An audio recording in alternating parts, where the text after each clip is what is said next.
I became the villain's biological mother who died young. As soon as I opened my eyes, a system's voice echoed in my mind, urging me to redeem the villain, Jessica. I was puzzled by how similar the villain's name was to my daughter's, but when I saw the little girl cornering someone in an alley, forcing a young boy to do her homework, the more I looked, the more she resembled my daughter. No, this is my daughter. You said you wanted to redeem the villain, right? Is this what you call redemption? This is called a mother educating her daughter. It's only natural. The sharp sound of metal scraping against the ground, mixed with the little girl's domineering commands, pierced my eardrums. Lucas, write faster. If you keep dawdling, do you believe I'll make sure you can't even get through the school gate tomorrow? I leaned against the wall with a splitting headache, my gaze fixed on the depths of the alley. A little girl in a princess dress, with twin ponytails, was pinning a frail boy firmly against the corner of the wall. At her feet lay a backpack that had been kicked over, with homework scattered all over the ground, and that boy, squatting on the ground, silently picked up a pen, lay on the cold cement floor, and was writing something in a brand new exercise book. My heart sank. That girl's face was unmistakably that of my 10-year-old daughter, Jessica. Just a few minutes ago, I was at home helping her with her homework.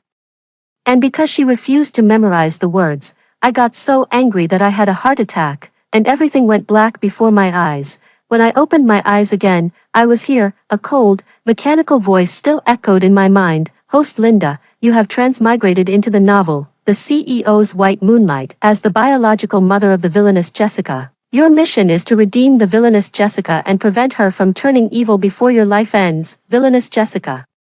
I looked at the little tyrant bossing everyone around in the alley, and fury shot from the soles of my feet straight to the top of my head. This isn't someone in need of redemption. This is someone who clearly deserves a good beating. I took a deep breath and walked over in my high heels, casting a shadow over the two children. Jessica, my voice wasn't loud, but it made my precious daughter freeze instantly. She turned around in disbelief, and upon seeing it was me, the arrogance on her face instantly faded, replaced by panic and a hint of guilt. Mom, what are you doing here? I ignored her and instead bent down to help the boy named Lucas up from the ground. His elbows and knees were scraped, oozing blood, but his face showed no expression. His dark, deep-set eyes stared quietly at me, like a bottomless lake. I picked up the backpack from the ground, dusted it off, and handed it to him. I'm sorry my daughter has caused you trouble. You should go home first. Lucas glanced at me, then at Jessica, who was pale-faced behind me, nodded, and limped away with his backpack. Only the two of us, mother and daughter, were left in the alley. Jessica timidly tugged at the corner of my clothes, trying to get away with it. Mom, let's go home. I haven't finished my homework yet. I laughed, pointing at the spot where Lucas had just been lying. Hasn't someone already done your homework for you? Jessica's face instantly turned pale. She opened her mouth, but seeing that excuses were useless, she simply gave up and shouted defiantly, I asked him to do my homework because I thought highly of him. I paid him. A poor guy like him should consider it a favor to help me with my homework. Smack. A crisp slap cut short her shouting. Jessica covered her face, staring at me in shock as tears instantly welled up in her eyes. Since childhood, I had never even spoken a harsh word to her. You hit me. You actually hit me over an outsider. I shook my numb hand, my heart pounding with rage. I hit you because you have no shame and no manners. I grabbed her wrist with such force that she cried out in pain. Let's go home. Your good days are over. Back home. I left Jessica in the living room and locked myself in the bedroom, trying to process everything that had happened so suddenly. I have some impression of this novel called The CEO's White Moonlight. It was written by a rival of mine in real life. Back then, to study what makes a bestseller, I held my nose and read it. In the novel, the villainous Jessica is arrogant and domineering. Out of jealousy toward the female lead, she uses all kinds of malicious tactics, only to be sent to prison by the male lead and the second male lead, who could no longer tolerate her actions, ending up in a miserable state. And I, Linda, Jessica's biological mother, was a background character who died early in a car accident at the beginning of the story. It was precisely because of my early death and my husband David's indulgence that Jessica's personality became completely twisted. The system says I only have 3 months left to live. In 3 months, I have to steer a budding villain who has already gone astray back onto the right path. I look at the face in the mirror, familiar yet strange, pale, haggard, with a lingering weariness in the eyes. This is the frail and sickly Linda from the book. In the living room, Jessica's crying gradually subsides, replaced by the sound of the television. I walk out and see her holding a tub of ice cream, eating while watching cartoons, tear stains still on her face as if nothing had just happened. When I came out, she gave me a dirty look and deliberately turned up the TV volume even louder. I walked over and turned off the TV. "Who said you could eat ice cream? Dad said I could." "It's none of your business," she retorted defiantly. "My husband David is a complete and utter daughter's slave. Whenever Jessica cries, forget about ice cream. He'd even try to pluck the moon from the sky for her." Without a word, I snatched the ice cream bucket from her arms and threw it straight into the trash. "Until you realize your mistake, all the snacks, cartoons, and new dresses in this house have nothing to do with you." Jessica froze for a moment, then burst into earth-shattering sobs. "You're not my mom. My mom would never treat me like this. I'm calling Dad. I'm going to make him divorce you." She rushed toward the phone, but I stopped her in her tracks. I went to the study and brought out the homework she hadn't finished today, along with the one Lucas had written for her, and threw them both in front of her, crying, "How dare you cry? Starting today, you will write your own homework every day, and then copy the one Lucas helped you write 10 times for me. You can't go to sleep until you finish copying." Jessica couldn't believe her ears. 10 times? Why don't you just drop dead? Children's words may be innocent, but they cut deep. I was trembling with anger, pointing at the door. "If you don't want to copy, fine, get out of this house right now and go find your good father who only spoils you." Jessica was startled by my intensity. She hadn't expected her usually gentle mother to become so terrifying. She sobbed, reluctantly picking up the pen. I sat beside her, watching her copy while crying, her handwriting messy and full of resentment. "I know, this is just the beginning. Changing a person's character is harder than reaching the sky. Especially since I have to deal with that pig of a teammate who spoils her rotten." My husband, David, sure enough, at 10 p.m. David returned from his business trip. As soon as he entered, Jessica saw him as a savior, threw down her pen, rushed over, and cried her heart out. "Dad, Mom's gone crazy. She hit me, won't let me eat, and made me copy homework until midnight." David's face immediately darkened upon hearing this. He picked up Jessica, comforting her with heartache, then looked at me with a reproachful gaze. "Linda, what are you going crazy about again? Jessica is just a child.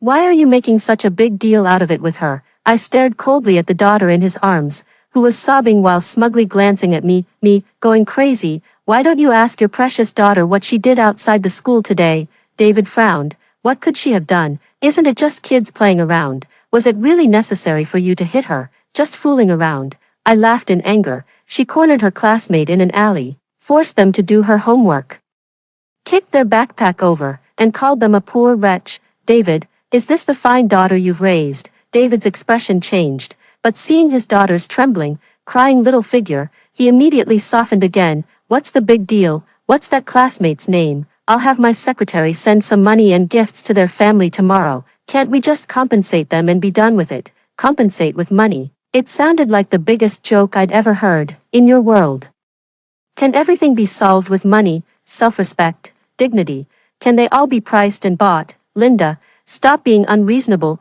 David's patience had run out. "I'm already overwhelmed with a pile of company matters, and I didn't come home to listen to you lecture me. Jessica, let's go. Dad will take you for a midnight snack, regardless of your crazy mother." He picked up Jessica and was about to leave. "Stop right there." I blocked their way, my gaze icy cold. "Today, no one is taking her away. David, I'm telling you, from today on, I will teach this daughter myself. If you dare to muddle through like before, you can take your precious daughter and get out of this house together." David was stunned by my decisiveness. He has known me for so many years, and I have always been gentle and obedient, never speaking to him in such a tone. You're being unreasonable." After holding it in for a long time, he could only manage to say this. Jessica, in his arms, also sensed that something was wrong and her crying softened. I pulled Jessica directly out of his arms and dragged her to the desk. "Keep copying." Jessica looked at David for help, but he was just livid and stood there, unable to say a word. That night, Jessica really copied until midnight. David slammed the door and entered the guest room, and the atmosphere in the entire house dropped to freezing point. I was wide awake, sitting on the sofa, and began to think about the next step. Punishment alone is far from enough. I must make her realize the mistake at its root. Early the next morning, instead of going to my family's company, I took a day off and, based on the memories from the book, found Lucas's home. It was an old tube-shaped apartment building, with the hallway cluttered with miscellaneous items, emitting a damp, musty smell. I knocked on a mottled wooden door, and it was opened by an elderly woman with graying hair. Lucas stood right behind her.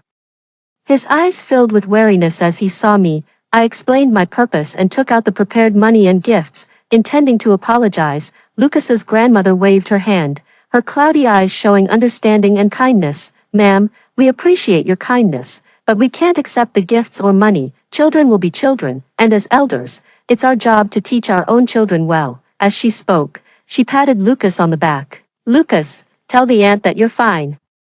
But Lucas pressed his lips together and remained silent. I felt even more guilty. I took out the 10 pages of homework Jessica had copied yesterday and handed them to Lucas. "This is what she owes you. From now on, she'll never bully you again." Lucas stared at the thick stack of papers. Stunned, he looked up, meeting my gaze for the first time, and a faint glimmer seemed to appear in his dark, deep-set eyes. Leaving Lucas's house, I didn't go home but instead went to Jessica's school. I was there to meet her homeroom teacher and those so-called friends of hers. Jessica's homeroom teacher is a young, recently graduated female teacher named Julia. As soon as she heard I was Jessica's mother, her expression turned somewhat troubled. "Mrs. Miller, Jessica is very lively. It's just that she's a bit too." I cut her off directly. "Ms. Julia, you don't need to hold back. I know what my daughter is like. I came today specifically to ask you whether she often bullies her classmates at school." Seeing my frank attitude, Ms. Julia also breathed a sigh of relief and began to pour out her grievances. "Mrs. Miller, I'm glad you finally came to ask." "Jessica, indeed. Well, several classmates have reported to me that she takes their things and bosses them around, especially that Lucas. He's practically become Jessica's personal assistant, doing her homework, cleaning up, everything. I've spoken with Jessica a few times, but she just won't listen. She even said her father is on the school board and would get me fired. My heart sank little by little. The situation is even more serious than I imagined. At school, Jessica has practically become a little bully, and David was aware of all this, using his power and money to cover up all his daughter's misdeeds. I promised teacher Julia that I would enforce stricter discipline in the future and hoped she would cooperate with me by notifying me immediately if she noticed any misconduct from Jessica. After leaving the office, I didn't leave but waited downstairs by the teaching building. Soon, the class bell rang. I saw Jessica being surrounded by a group of girls as she walked out, with the leader, named Julia, fawningly fanning her. "Jessica, did your mom do anything to you yesterday?" Jessica looked disdainful. What could she do? As soon as my dad came back, she didn't dare say a word. This morning, she still obediently made me breakfast. Julia immediately flattered. "Exactly, Uncle Sue dotes on you so much, not like my mom, who nags me every day." Another girl chimed in. "Jessica, I heard your mom won't let you bully Lucas anymore. Who's going to save seats and buy water for us then?" Jessica snorted coldly. "My mom doesn't get to decide. That poor loser Lucas, I give him a little money and he'll do anything. If he dares disobey, I'll make him and his old, worthless grandma get out of this city together." The venomous words coming from my daughter's mouth were like poison daggers, stabbing straight into my heart. I couldn't bear to listen any longer and stepped out from behind the pillar. "Jessica." The girl's laughter came to an abrupt halt. Jessica saw me, and the color drained from her face as if she had seen a ghost. Those so-called friends also immediately scattered like birds and beasts. I walked up to her step by step, my gaze sweeping over her little face, twisted by lies and guilt. "Did I obediently make you breakfast this morning?" Her lips trembled, unable to speak. "Did I dare not even let out a peep?" Her head hung even lower. "Do you think that just because your father is backing you, no one can control you?" I lifted her chin, forcing her to look into my eyes. "Jessica, I'm putting it out there today. From now on, I'm the one who calls the shots in this house. If you dare to be two-faced again, without a word of truth in your mouth, just see how I deal with you." After saying that, I directly took her hand and walked toward the principal's office. In front of the principal and the dean, I recounted the entire incident of Jessica bullying her classmates.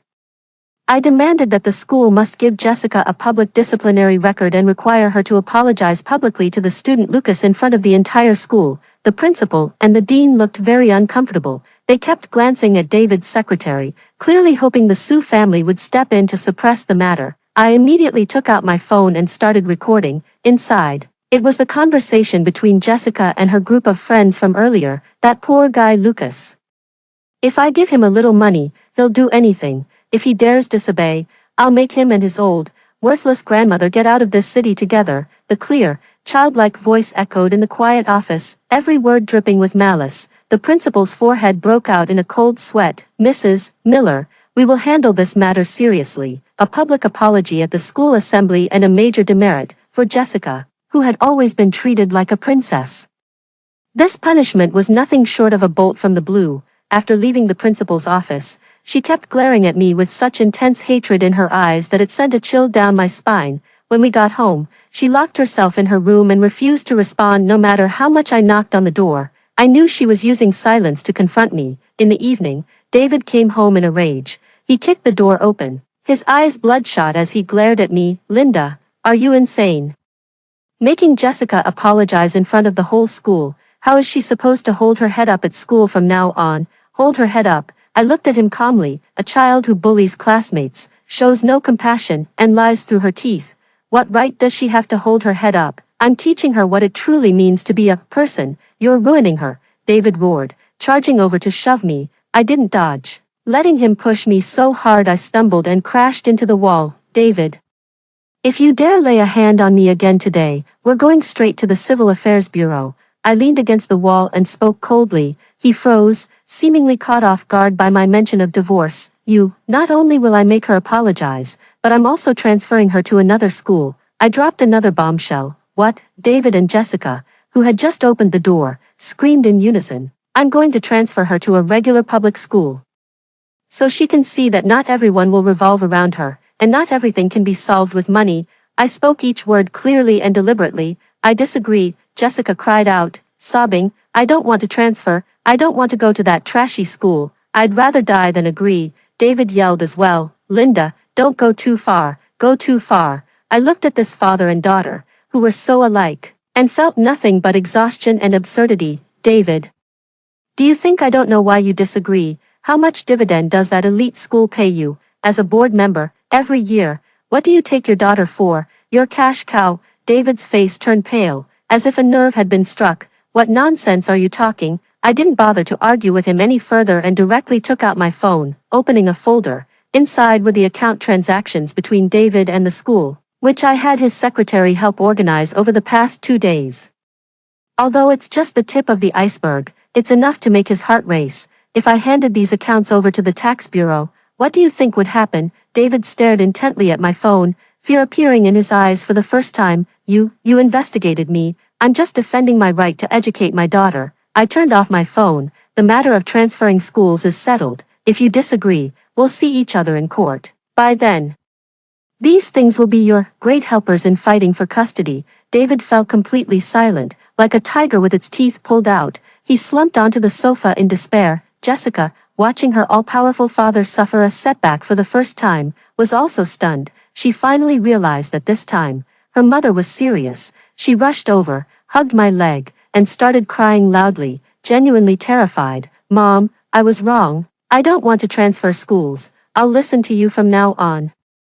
I'll do whatever you say, please. This was the first time she sincerely admitted her mistake to me. I patted her head, feeling a mix of emotions. I know, this is just a temporary measure, a compromise born out of her fear, but at least, she's starting to be afraid. This is a good start. Just when I thought I had temporarily controlled the situation, the doorbell at home rang. David, as if grasping at a life-saving straw, immediately ran to open the door. Standing at the door was a woman with delicate makeup and a gentle demeanor, holding the hand of a girl, the very same Julia who had followed Jessica the other day. David, I heard Jessica was wronged, so I brought Julia to see her, the woman said softly, her gaze drifting past David and settling on me, carrying a hint of barely noticeable provocation. Her name is Kate, Julia's mother, and the very important business partner David had mentioned. She was also the woman in my memory who quickly took my place after my death. Kate's appearance was like a shot of adrenaline, instantly restoring David's confidence. He warmly welcomed Kate and Julia inside, deliberately ignoring my cold expression. Jessica, look who's here. Aunt Zhang and Sister Julia came to see you. Jessica's eyes lit up when she saw Julia, and she immediately let go of my leg and ran over. Julia took out an exquisitely wrapped box from behind her. Jessica. This is the latest limited edition Barbie doll my mom brought back from abroad for you. Jessica took it with surprise, her sadness instantly vanishing from her face. Kate looked at me with a gentle and composed smile. Mrs. Miller, why make such a big deal out of something between children? Jessica is still young and at an age where she loves to play. You'll scare her like this. She acted like a caring big sister. But her words subtly criticized me for making a mountain out of a molehill and being an unfit mother. David immediately chimed in. Listen to what Kate said. Linda, can't you learn from her and be a bit more generous? Watching them echo each other, I was so angry I almost laughed. By what authority is Miss Kate here to comment on how I educate my daughter? I retorted without holding back. Kate's smile stiffened for a moment before returning to normal. I'm just speaking as a mother. Feeling sorry for Jessica. After all, Julia has always treated Jessica like a sister, biological sister. I looked at Jessica, who was huddled with Julia, marveling at the Barbie doll, the kind of biological sister who would encourage her biological sister to bully classmates and then watch the drama unfold from behind. Julia's face turned pale. Kate's expression also darkened completely. Mrs. Miller, what do you mean by that? You know exactly what I mean. I walked up to Jessica, took the Barbie doll from her hands, and threw it directly on the floor. Ah, Jessica screamed. My doll, Jessica, I told you, until you truly repent, you don't deserve any gifts, especially something as malicious as this. I raised my foot, and the heel of my high-heel shoe stomped hard on the Barbie doll's delicate face. The sound of plastic shattering was particularly jarring in the silent living room. Everyone was stunned. Jessica was crying so hard she was almost on the verge of fainting. David pointed at me, too angry to speak. Kate's disguise was finally torn away, and she shrieked, Linda, you lunatic, do you even know how much this doll costs? No amount of money can buy back a child's ruined sense of right and wrong, I said coldly, staring at her. Kate, put away your cheap tricks. Jessica is my daughter, and it's not your place as an outsider to interfere. Take your daughter and get out of my house. This is a blatant eviction. Kate's face turned pale and then flushed. She hadn't expected me to be so ruthless. She looked to David for help, but David was also stunned by my outburst and didn't dare to speak up for a moment. Finally, Kate, dragging the terrified Julia, left in a disheveled state. In the living room, only Jessica's heart-wrenching sobs and David's heavy breathing remained. I crouched down, looked at my tear-streaked daughter, and told her word by word, Jessica, you must remember, not everyone who smiles at you in this world is a good person. Nor is everyone who disciplines you trying to harm you. Everything Mom does is for your own good. She didn't listen, just cried and screamed, I hate you, I hate you.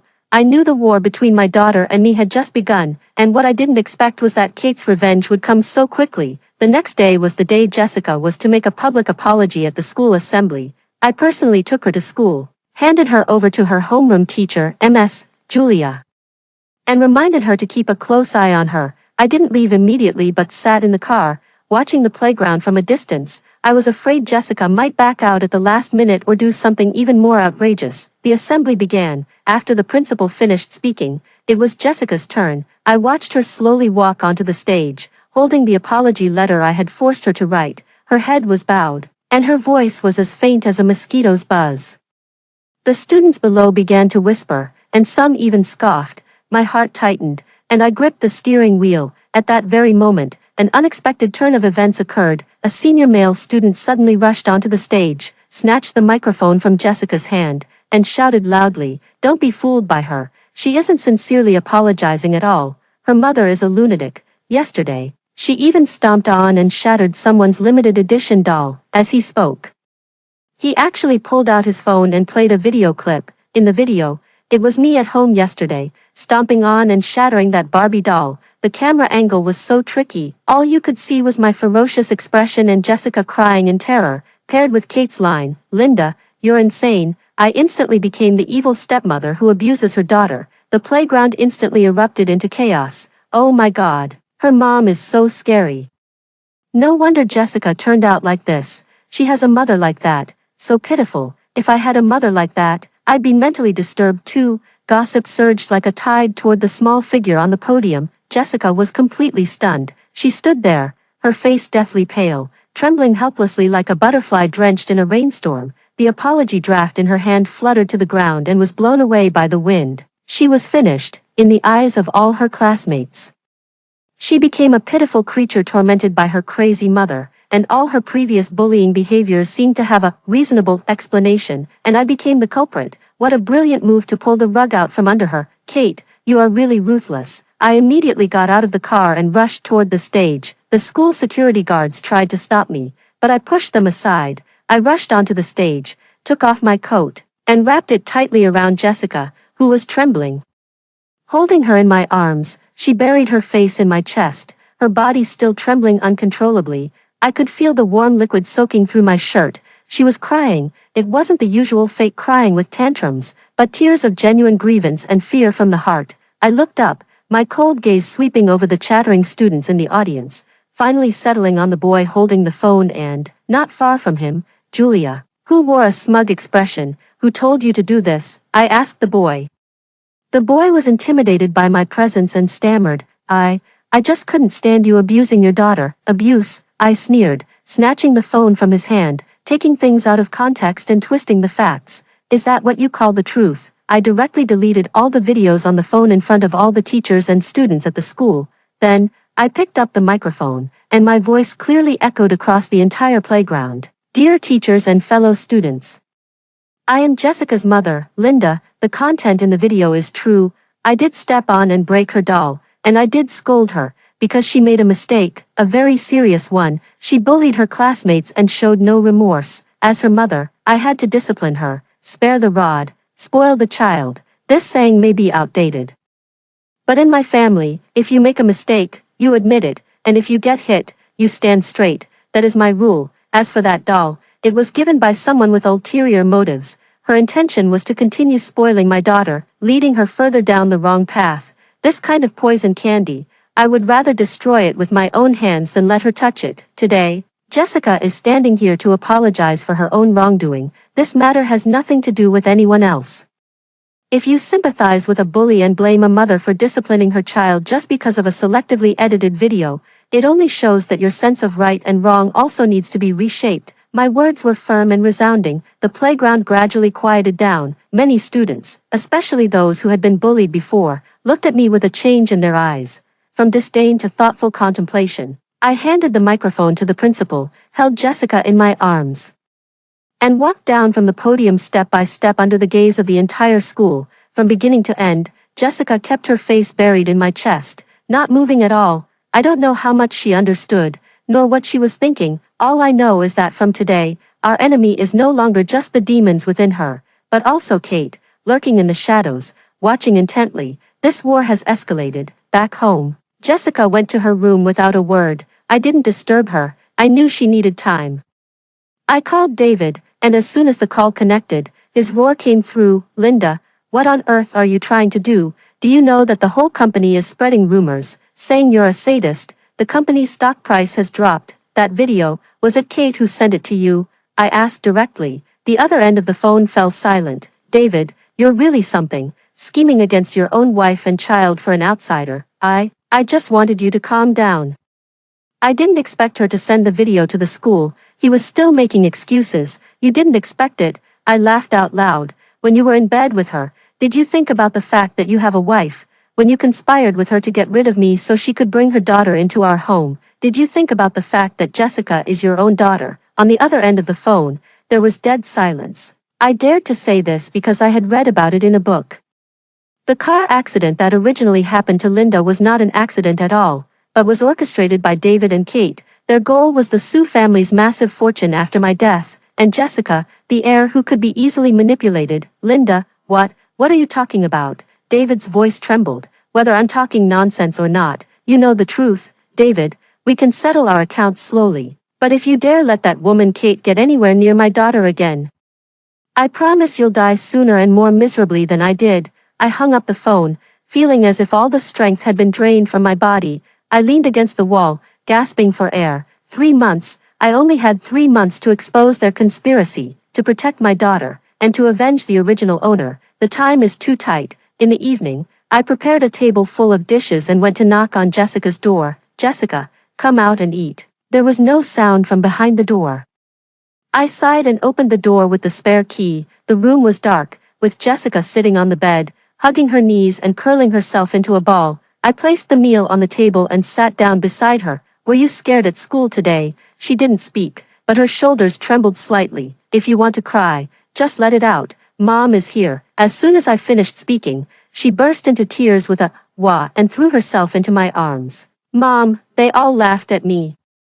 They all said I'm a bad kid, said you're crazy. Are you a bad child then? I stroked her back. She shook her head, crying, I'm not. I won't bully Lucas anymore. I won't let others do my homework for me again. Mom, please don't abandon me. Don't send me to another school. My heart softened. After all, a child is just a child. She was just spoiled, but her nature isn't bad. Today's incident was a huge shock to her. But it also made her experience for the first time what it means to be abandoned by all and utterly isolated. Mom won't abandon you, but transferring schools is non-negotiable. Her body stiffened, and she lifted her tear-streaked face to look at me. Why, I've already admitted I was wrong, because that school is rotten to the core, from the teachers to the students. All they care about is money and power. If you stay there, you'll eventually become a useless person. I looked into her eyes and said seriously, Jessica, Mom wants you to be a kind, upright person with an independent character, not a fool who only uses your father's money to throw your weight around. Do you understand? She nodded, seeming to understand but not fully. That night, for the first time, she voluntarily finished every last bite of her meal. Although the matter of transferring schools still made her feel down, she no longer resisted as fiercely as before. I knew that my words had gotten through to her a little. However, I still underestimated Kate's level of skill and David's foolishness. The transfer procedures were stuck. The reason is, both parents need to sign, but David, hiding at the company, refused to see me and also refused to sign. David is using this method to force me to compromise. I went straight to his company. The receptionist stopped me and said, President David is in a meeting, you can't see him without an appointment.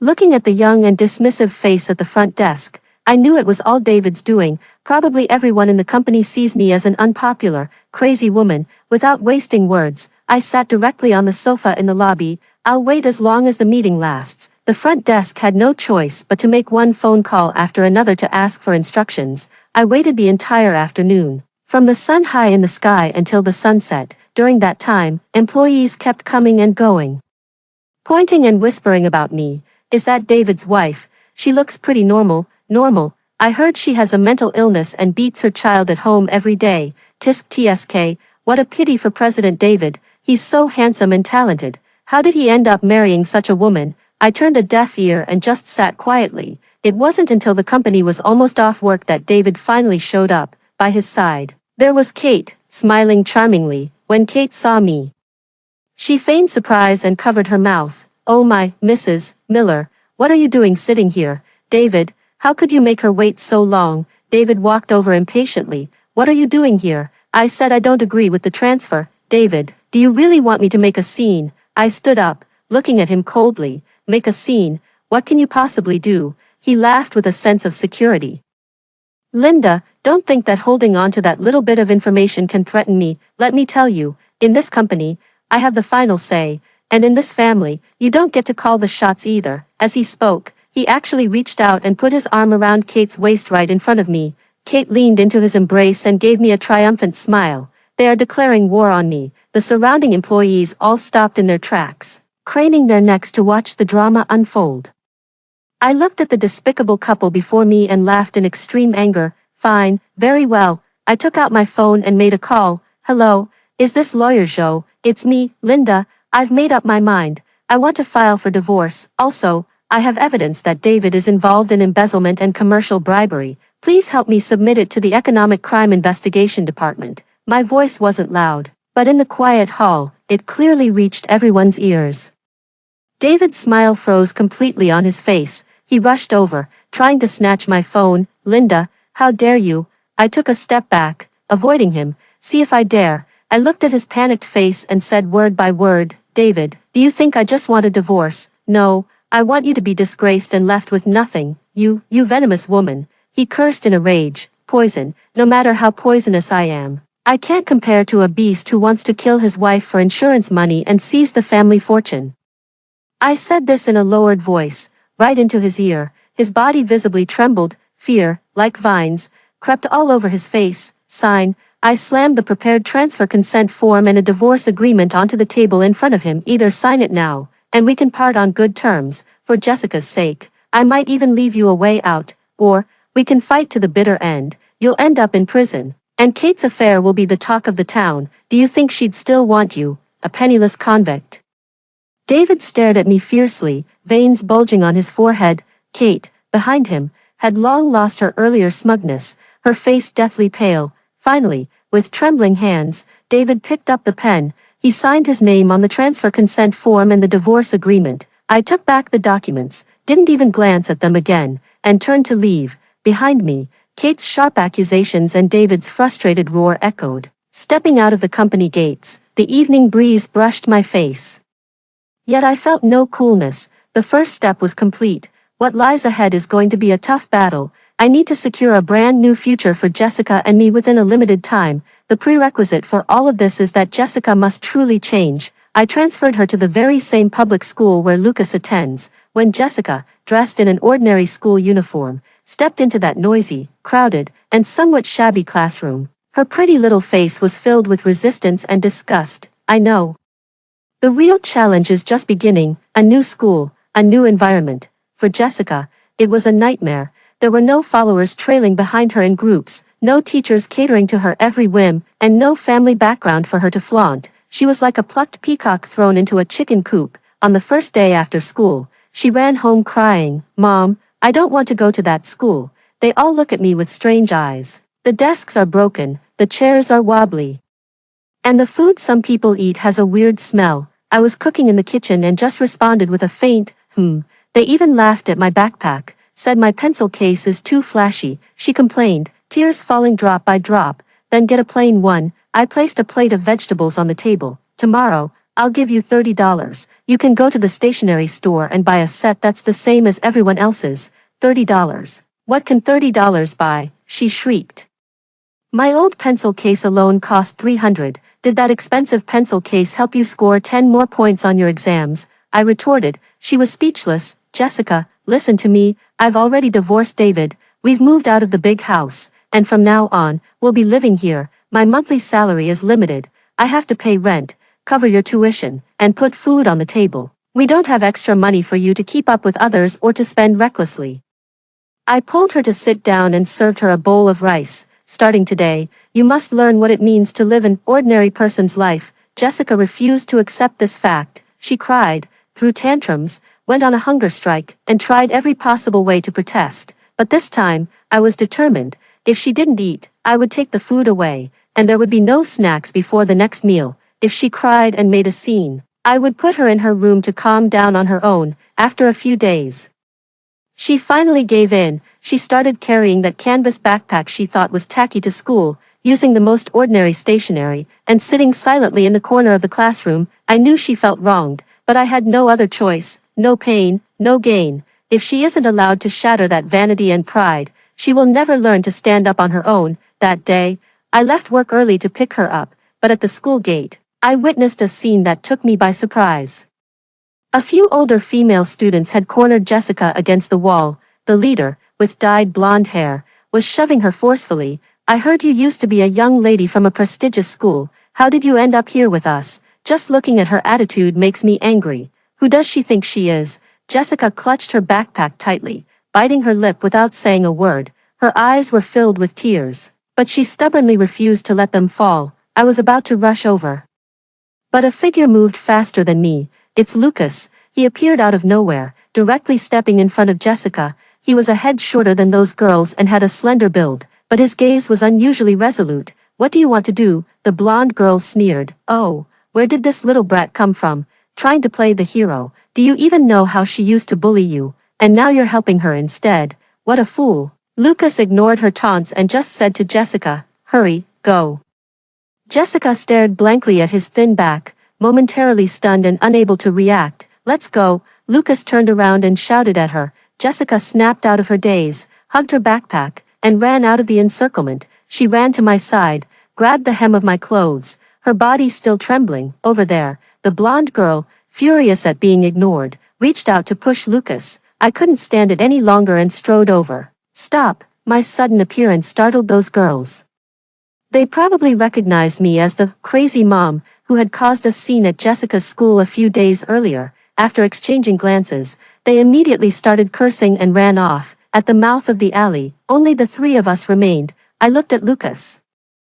There was a clear scratch on his face, probably from being shoved earlier. "Thank you, Lucas," I said sincerely. He shook his head without speaking, picked up his backpack from the ground, and turned to leave. "Wait a minute," Jessica suddenly spoke up and called out to him. She took a band-aid out of her backpack, walked over to Lucas, hesitated for a moment, but still handed it to him. You're bleeding." Her voice was soft, carrying a barely noticeable tremor. Lucas glanced at the band-aid in her hand, then at her reddened eyes, and silently took it. He didn't put it on, just held it in his hand, then turned and quickly disappeared at the end of the alley. Jessica stood where she was, staring in the direction he had left, motionless for a long time. I walked over to her and patted her head. "How do you feel?" She sniffled and said in a muffled voice, "He should have hated me, because he is different from you. Although he is poor, his heart is pure." With his own principles and kindness, I took her hand and led her home. "Jessica, Mom wants you to remember how you feel today. It doesn't feel good to be bullied, does it? So, don't be the one who bullies others in the future." She didn't answer, but her grip on my hand tightened slightly. From that day on, Jessica changed. She no longer complained about the shabbiness of the school, nor did she look down on her classmates for being unsophisticated.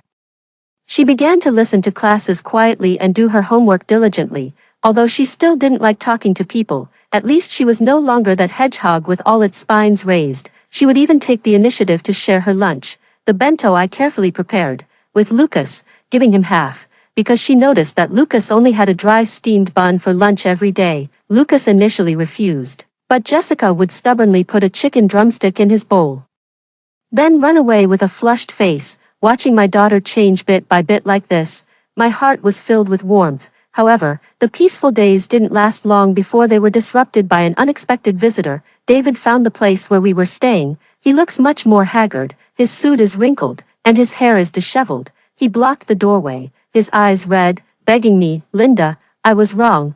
Please give me another chance. Can we get back together, for Jessica's sake? Let's try again." "Okay." Before I could say anything, Jessica, who was hiding behind me, poked her head out and said coldly, "We don't need you, just go." David looked at Jessica in disbelief. "Jessica, Dad knows he was wrong. Dad won't force you anymore. Will you come home with Dad? I'll buy you a new Barbie doll and the prettiest princess dress." He tried to lure his daughter with the same old tricks, but Jessica just shook her head, her eyes showing no emotion. "I don't want those things anymore." After saying that, she grabbed me and tried to close the door. David panicked, pushed the door open, and looked at me almost pleadingly. "Linda, the company is in trouble. That bitch Kate took all my liquid assets and ran off. The company's cash flow is broken, and it's about to go bankrupt. Please help me. You're the only one who can help me." Seeing him in this state, like a lost dog, I felt not an ounce of pity. This is the fate he deserved, just as the book described. Kate was never true love. She was after his money from the very beginning. Now that she sees I've pulled the rug out from under him, draining him of his last bit of value, she naturally ran off without a second thought. "Why should I help you?"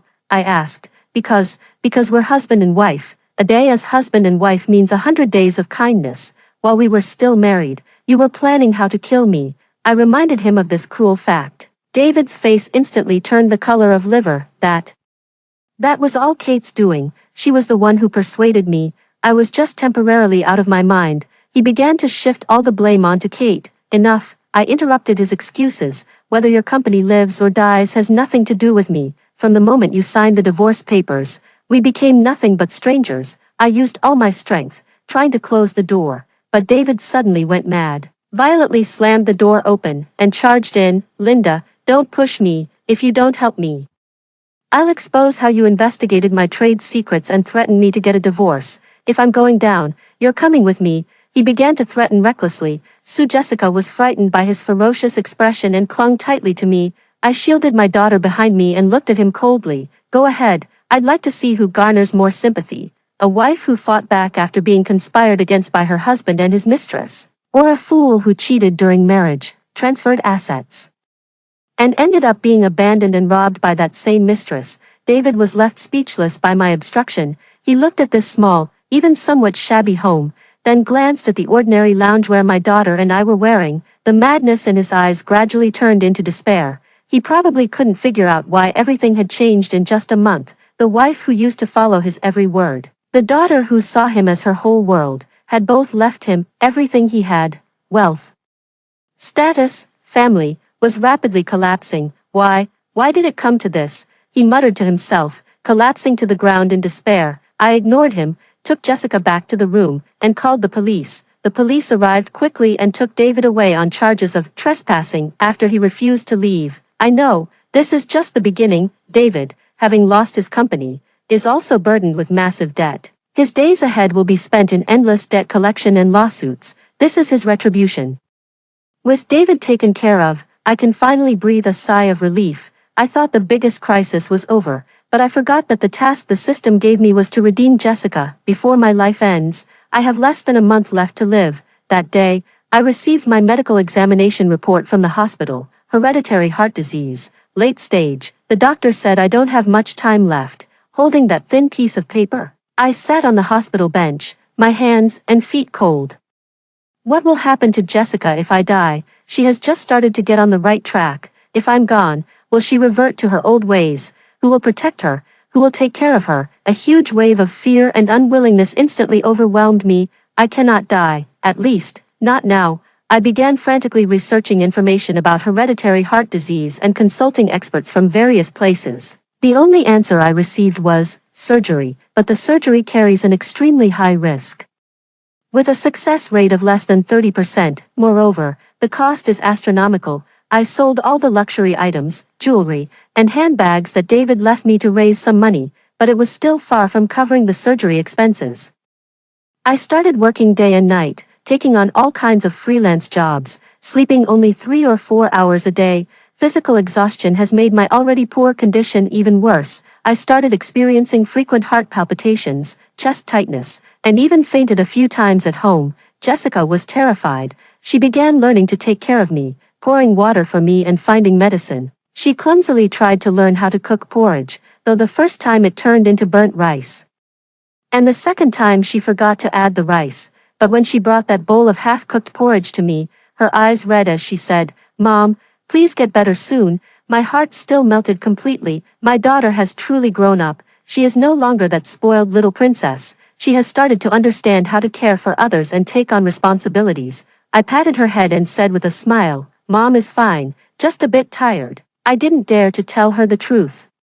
I was afraid she couldn't handle it. That day, while I was rushing to finish a design draft at home, I received an unexpected phone call. It was Lucas's grandmother calling. Her voice was anxious. "Ms. Linda, come to the hospital quickly. Lucas, he's had an accident." My heart sank, and I immediately took a taxi to the hospital. Outside the operating room, Lucas's grandmother was pacing anxiously. When she saw me, it was as if she had seen a savior. "Ms. Linda, you're finally here, Grandma."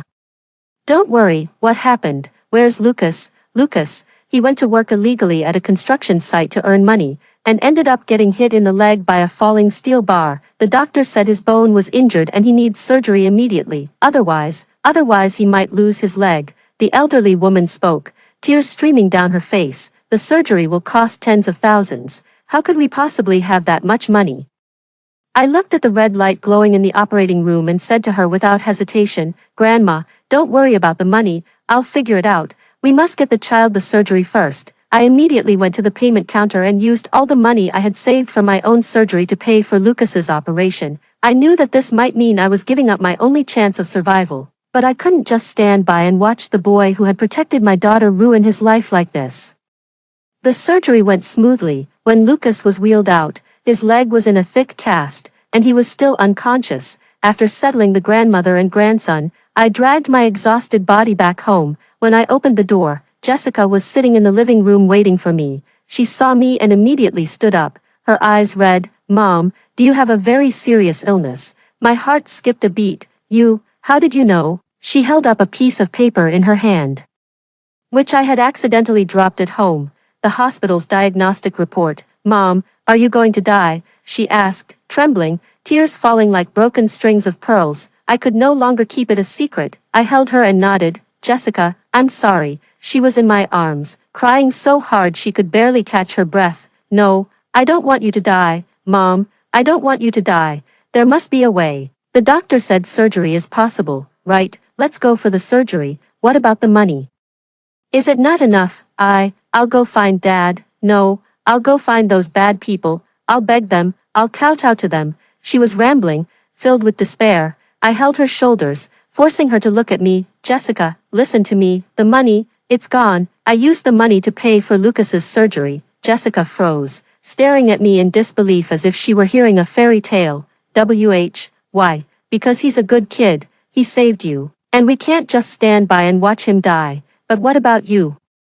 What about you, Mom? She cried out in despair. Is he more important than you? I'd rather he lost a leg than see you die. This was the most genuine, yet also the most selfish, thought in her heart. I looked at her flushed face, agitated with emotion, and knew that the final and most crucial step of my redemption had arrived. I didn't get angry at Jessica. I just looked at her calmly. "Jessica, look into my eyes. Tell me, if it were you lying in the operating room today, what would you want Mom to do?" Jessica froze. "If Mom were to steal, rob, or even hurt others just to gather money to save you, would you be able to accept it with a clear conscience?" She bit her lip and shook her head. "If there is someone whom you once deeply hurt, yet when you were in the most critical moment, they set aside past grievances and stood up to protect you, now, because they saved you, they lie in a hospital bed, hanging by a thread. Tell me, should we stand by and do nothing? Or should we lend a helping hand?" My voice was soft, but every word struck Jessica's heart like a hammer. She lowered her head, tears falling onto the floor. But that was the money to save you," she sobbed. "Money can be earned again, but once your conscience is gone, it can never be recovered." I cupped her face and wiped away her tears. "Jessica, Mom taught you to be kind, not to turn you into a fool who lets others take advantage of you. I hope that when you have the ability, you can warm those who are worthy of being warmed. Lucas is one of those worthy people. Mom isn't afraid of death. What I'm afraid of is that after I die, my daughter becomes a selfish, cold-hearted monster. That would be worse than death to me." Jessica could no longer hold back, throwing herself into my arms and bursting into loud sobs. It was a cry mixed with regret, pain, and a hint of sudden realization. I knew I had won the bet. My daughter had been pulled back from the edge of the cliff. In the mind, a cold system voice suddenly rang out. Ding, detected that the antagonist Jessica's malice value has been reset to 0, and the conscience attribute has been activated. Congratulations, host. You have completed the redemption mission ahead of schedule. Mission reward is being distributed. Reward, rebirth. A warm current suddenly surged from my heart, flowing through my limbs and entire body. My heavy, labored breathing instantly became smooth and effortless. The dull pain in my chest also vanished without a trace. I touched my chest in disbelief, feeling a strong and powerful heartbeat there. I am okay. Is this what the system calls rebirth? I held Jessica, crying tears of joy. The next day, I took Jessica to the hospital for a follow-up check. All the test results show that my heart is in perfect health. The hereditary heart disease that had troubled me for 2 lifetimes has miraculously disappeared. The doctor looked at my report and repeatedly expressed amazement, calling it a rare miracle in medical history. Only I know that this is not a miracle. This is the new life I have earned for myself and my daughter with love and perseverance. The day I was discharged from the hospital, the sunlight was just right.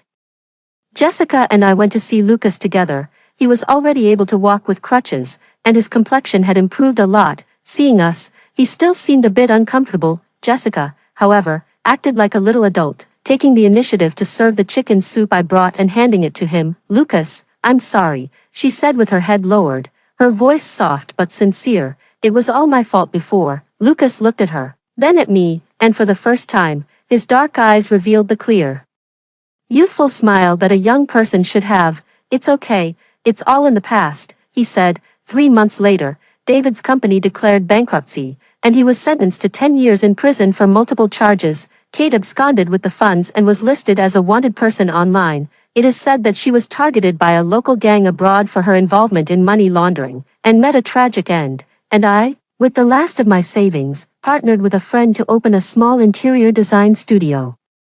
The business wasn't booming, but it was enough to support Jessica and me. Jessica made new friends at her new school. She was no longer the princess everyone doted on. but she was happier and more genuine than ever before. She and Lucas became the best of friends. They would go to school together, do homework together, and discuss their future dreams together. Lucas's leg recovered well, and his grades remained as outstanding as ever. He was no longer that gloomy and silent teenager. And the smile on his face grew more and more frequent. That day, I was drawing in the studio when I received a call from Jessica. "Mom, I got 5th place in the class for this final exam. Lucas is first." On the other end of the phone was her excited and proud voice. "And, Teacher Julia said that because both of us have excellent grades and good character, the school has decided to waive all of our tuition fees for the next semester." I listened to her chattering happily about the fun things at school, my heart feeling soft and warm. After hanging up the phone, I looked out the window. The glow of the sunset bathed the entire city, warm and serene. I saw, on the tree-lined path below, my daughter walking side by side with a tall, lanky boy. They were carrying the same canvas backpacks, chatting, laughing, and playing around. The sunlight cast a golden glow upon them. It was the most beautiful scene I had ever seen. After hearing the story above, what are your thoughts? Feel free to share your opinions in the comments section. Looking forward to hearing from you. If you liked this story, don't forget to like it, share it, and subscribe to my channel. See you next time.